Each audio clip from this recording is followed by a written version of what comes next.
شنوندگان گرامی، خوش آمدید به برنامه خبری تلویزیونی آسیای مرکزی. سرخط مهمترین خبرهای روز. پرونده علیه زنی تاجیک برای قصد قتل نوزاد یک روزش. طبیب روس به خاطر سگش مهاجر تاجیک را با تپانچه پرانده است. موسیقی و رقص و بازی در مسجد. دادستانی کل، پرونده برادر عبدالفتاح غایب هنوز بسته نشده است. چرا جمشید یارov را با ادوکات دولتی تغییر دادند؟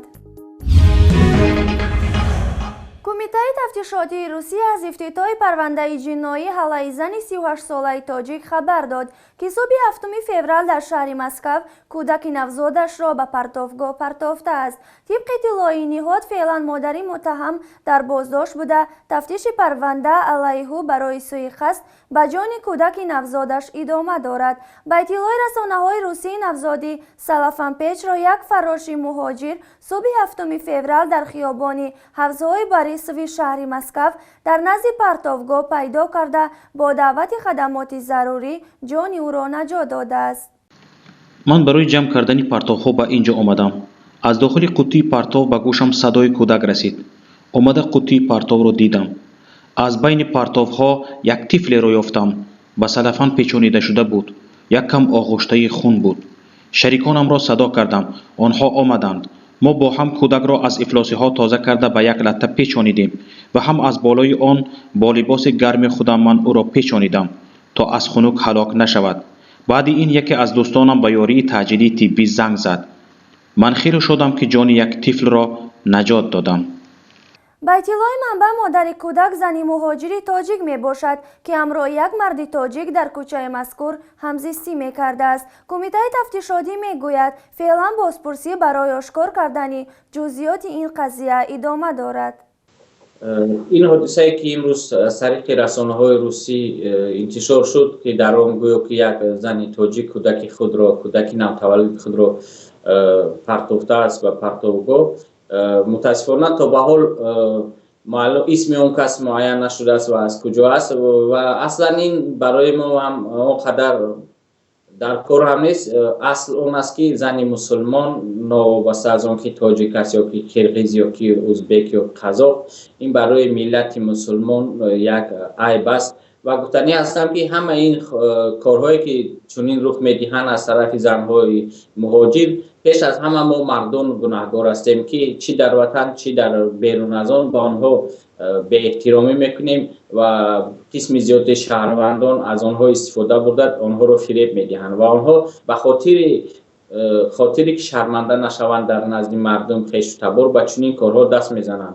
ولی باید گفت که ما پیشتر هم پیشنهاد کرده بودیم که شاید به بسیاری ها هم معقول نشد. ما یک پیشنهاد کرده بودیم به حکومت تاجیکستان که زنهای تا سن 35 ساله را به شوهرشان به روسیه راه ندهند و از خود روسیه هم احترامانه خواهش کرده بودیم که زنهایی که سنشان به 30 نرسیده 35 به شوهر به عقد نکاح به روسیه راه داده نشود، چون که بسیاری ها به اینجا آمده وقتی که کار رو میبینن که در اینجا چون یک عذابی هم هست یا که فریبی از طرف کارفرمایان و این چون شخصان نامعلوم یا که گویا شهروندان خود آنها رو هم فریب میدهند و به خاطر یک جای کار به آنها میگویند که ما به شما جای کار تامین میکنیم، یک شرط که شما با ما زندگی میکنید. برای همین میخواستم این رو پیشنهاد کردیم ولی متاسفانه یگان جوابی نشد. شاید شخصان پیدا شد که مرا بگویند که من زنها رو پس میزنم یا که با این کار غیر انسانی است، ولی این همه به خاطر پس نزدن ملت و به خاطر راه گرفتن پیش چنین کارها رو ما چنین با چنین اقدام در وقتش دست زده بودیم، ولی متاسفانه چنین کارها زیاد رخ میدهند و خیلی که ما سال گذشته حدود 80 نفر در خود روسیه از زنهای تاجیک از کودکان خود وای کردن ما کودکان خود رو نمیگیریم. چون این حالت ها حتی در حدود ولایت مسکو چون 42 نفر به قید گرفته شده از شهروندان تاجیکستان که آنها کودکای خود رو در این کودکخانه ها در شفاخانه ها مانده رفتند و چند نفر آنها از طریق سفارت به وطن برگردانده شدند و در تاجیکستان هم از طرف مردم به فرزندی خوانده شدند.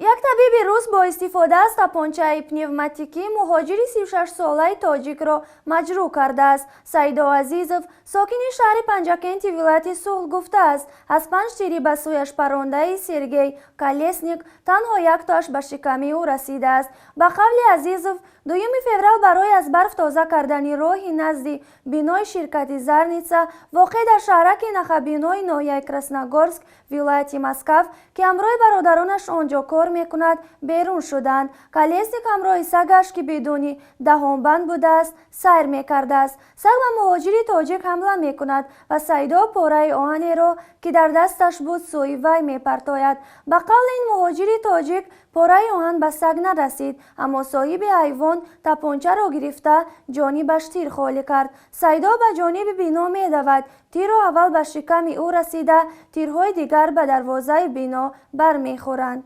به قبل این مهاجری تاجیک پاره آهن به سگ نرسید اما صاحب حیوان تپانچه را گرفته جانبش تیر خالی کرد. سعیدا به جانب بینا میدود. تیر اول به شکم او رسیده تیرهای دیگر به دروازه بینا برمیخورند. گراجده گویم رسه گویم یک جو کار میکردم که بافتوزه میکردم که سگش من هجوم کرد اومد من خودم برای زشت کردن دستم منطرف کرد سگ وای کنم گفتم سگ وای یکم وای نشده است یکم زخم ندیده است صاحب سگ من 5 تیر پارم یک 5 تیر وای شانت 5 تیر وای یک شامل ده همینجا زد بعدی که وای که زد من گرفتم همین 60 متر تخمین گرفتم از زبار برآمدم یکی اگر بیاد گفتم از زبار خودم پرتم در همه حالات غیر گفته که یک هموطنم من جغزات که بیا وای رفت در برآمدیم که همینجا به دمکم همین گذار گویم چکالوف اول به من گفتم که میخوای کور گاف شد وای گفت که کای حاضر گفتم بیا رفتیم دو کسا رفتیم پیش هم خانه مرده که پرانده گویم سگدار باشته وای گفت که در هم کلید کشید قریب 1-2 ماه تخت کرد در نکشد و صاحب خانه برآمد روز گفت که تو تاجیکش گویم دیوانه میگفت که وای اینو پرانده وای گم نزد با همین چکالوف صاحب هم پسیولکه گویم وای دانکومش را گفت دکتر کاغذ گرفت و چاپیش ملسر رو عرضه نویس وقتی که تو تاکسی نگاه کردن همین من پراندگی مردک ماشین داشت و همسرش بود راشته ماشین فرو آمده رسیده گفت که میرزوناس نچیوان نیبیل من گفتم که میرزوناس نچیوان نیبیل که من سیلهش گفتم اپاتون اون ویخل یاردم نداد اگه مدیسین سخته اگه وای نکرد و من رفت بعد گفت که کدا خوش آبراشه است گفت من رازن سنیته تو نکو نیت کدا خوش آبراشه است من گفتم که ладно посмотрим буду жаловаться. با توصیه جنبش مهاجران تاجیک در روسیه سعیدا عزیزov به پلیس شکایت کرده است اما به گفته سعیدا طبیب روس به او هشدار داده است بهتر است این قضیه را فراموش سازد زیرا کسی به دادش نمیرسد. عموما ملت تاجیک هر جا دعوا کنه که دعوا میکنه دعوا در وطن خودم کنه و به نزد همون گورستان میرود و دست شروع میکنه و از خدای تعالی پرسش میکنه که این صدای مرا به گوری پدرم به این اولای پدرم رسون من به کجا روید ادگینانی نزد ارگانیزاسیا این یک دولت هست که ما رو پرنگار نمیده حکومت خود احوال ملت خود طور خبردار است که اینا بر وقت برای غلامی برای فیودالی از دست رفت کرد و این روز که این حادثه را کرد و خوبتر میکنه که این ملت سالهای طولانی 10 سالهای طولانی پرتافته شده است و به کسی لازم نیست و آن اومد به نزدیک اومد که من گفت دارم که من قهرمانی تاجیک فقط رفته روز میزنم مگه میکنم مسئله که پرانی میکنم اینا به انسانگری درست نمیافتد این که ملت که دست ضربه میخورد این ملت هیچ هر کسی ما رو برده پرانن زنن خدا شد که رو برای تاجیکستان خدا تر شد و در محالت به داد سیغان این پسر بچه ها میرسد بچه خلابانای دولت هم این روز خدا تر نیستن این غلام هست این غلام برده پراندن اینا صدات هزاران آدم و یه روز چه حالت ها میشه برای همین که غلام نبودن متحد بودن در کار است این ما بدخشان رو در روسیه بدخشان کنه که تاجیکستان نمیکنه که شهر میکنه میگن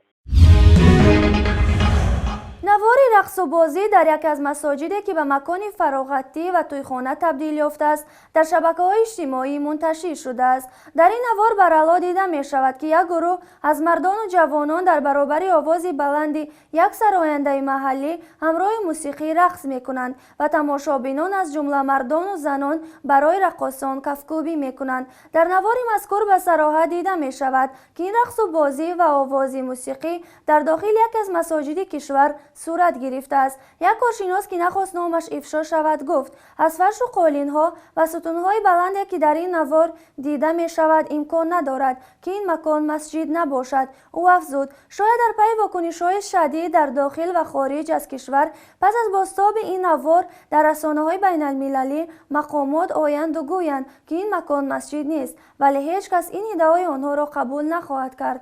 همچنین مقامات وزارت داخلی و دیگر نهادهای مربوطه در دوشنبه، سوخت، کولاب و قرغان‌تپه از تبدیل صدها مسجد به مکانهای فراغتی، ورزشگاه‌ها، مرکز پلیس، باغچه‌های کودکان و تئاترها خبر داده بودند.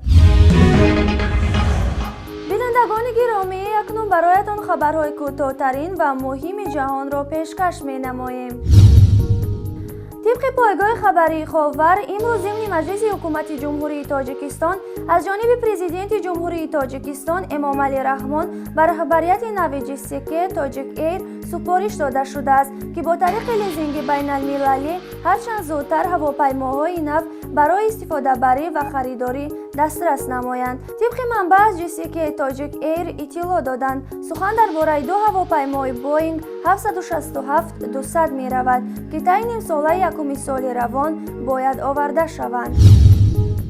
خدمات فدرالی امنیتی روسیه که کارمندان آنها 7 نفر عضو گروه تندروی دولت اسلامی را در شهر یکاترینبورگ اورال بازداشت کردند. فسبی میگوید این 7 نفر شهروندان کشورهای آسیای میانه و روسیه می باشند و 7 فوریه بازداشت شدند. بر اساس این خبر گروهی مذکور به نقشه گرفته بوده است که به مواد خودساختی ترکنده در شهرهای مسکو و سنت پترزبورگ و در ولایت سوردلوفسکی اورال و مقامات بلندپایه حمله‌های تروریستی انجام دهد.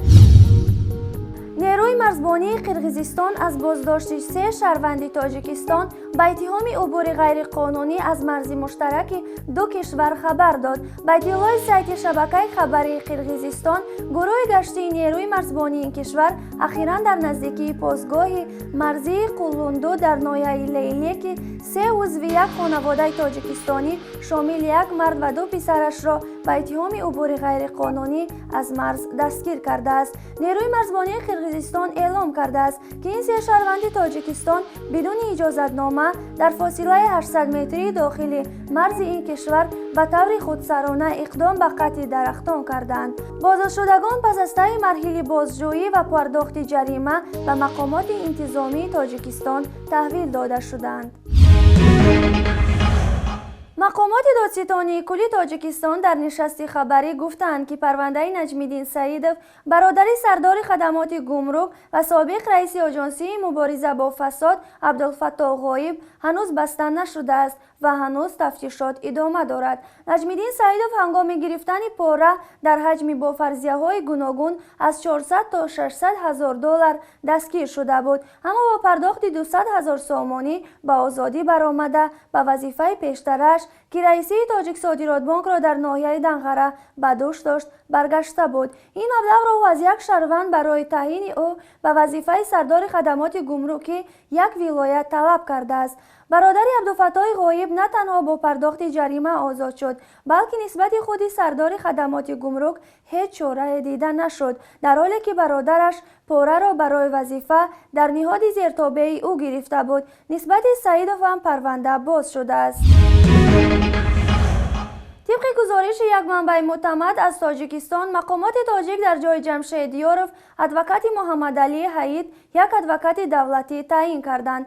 با گزارش منابع معتمد پایگاه اطلاع‌رسانی پیام، یک ادوکات دولتی در جای جمشیدیاروف برادر بزرگمیریاروف و یگانه ادوکات مستقل بازداشت شده‌های حزب ممنوع نهضت اسلامی تاجیکستان که فردا محاکمه‌شان شروع خواهد شد تعیین شده است. با گفته منابع مذکور، وقت جمشیدیاروف برای گرفتن گرفتن اوردر برای دفاع از موکلان نهضتیش می رود. به او می گویند که به اطلاع دسترس نبودنش در چند روز اخیر در جای یک ادوکات دولتی تعیین شده است. این در حالی است که نهادهای انتظامی کشور و ماموران امنیتی از او تلفن شخصیش گرفته در عموم او را از استفاده تلفن، اینترنت و داشتن روابط با بستگان بازداشت‌شده‌های حزب ممنوع شده نهضت اسلامی تاجیکستان محروم کردند. یعنی دست نارسی او به دست خود مقامات صورت گرفته است و این هم شاید برای همین روز. همچنین مورد ذکر است که پس از آمدن ادوکات‌های خارجی به تاجیکستان جمشید یاروف ناپدید شد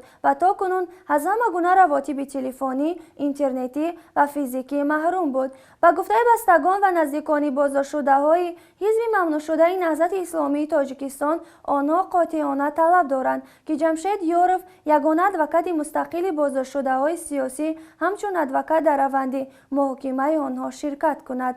لازم به یادآوری است که 13 تن از مسئولین ارشدی حزب ممنوع شده نهضت اسلامی تاجیکستان و اعضای ریاست عالی حزب از جمله 2 معاون محیدین کبیری در روزهای 16 و 17 سپتامبر سال 2015 بازداشت شدند و اینک بعد حدود 5 ماه یعنی فردا سه‌شنبه محاکمه می شوند.